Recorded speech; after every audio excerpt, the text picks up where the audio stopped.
What's up, everybody? Happy Monday morning. Some of you are like, well, it's not even Monday because you're watching it on Wednesday or Thursday. But anyway, welcome to the Monday morning Jumpstart. Today I want to talk to you on the subject, sin looks sexy. Yeah, that's right. Sin looks sexy, doesn't it? I want to read to you from Proverbs chapter 5, verse 3 and 4. It says, "For the lips of an adulteress drip honey, and her speech is smoother than oil.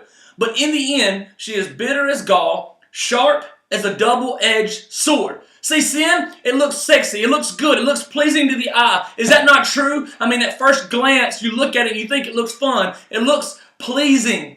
But in the end, it leads to destruction. And so I just want to encourage you today to think about it, not only in terms of the moment, that's what my whole book, You Choose, is about, but think about your life and the things that are confronting you every day. If sin was ugly, we wouldn't even have to worry about it. Nobody would struggle with it if it was ugly and it was didn't look fun.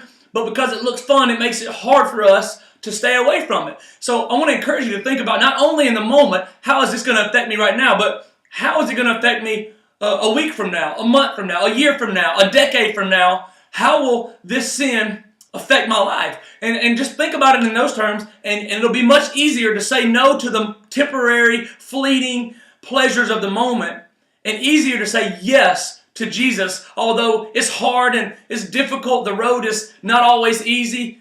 In fact, I always say, if it was easy, everybody would do it, but it's not easy to live for Jesus. It's not easy in a world where we have to see everything to believe it.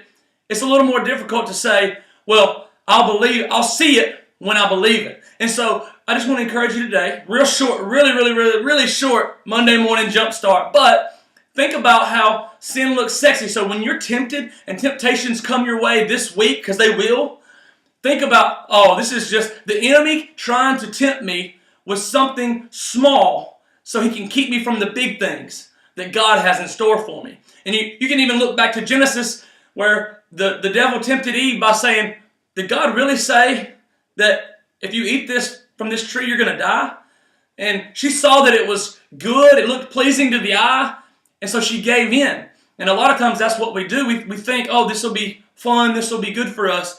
And in the end, it leads to destruction. So just think about that this week as you go through, and be encouraged that God's got plans for you. He's got a purpose for your life, but you've got to keep your eyes on Him. You've got to keep your eyes on the big idea and run after Him with all you got. I love you guys, and I'll see you next week. Have a great week.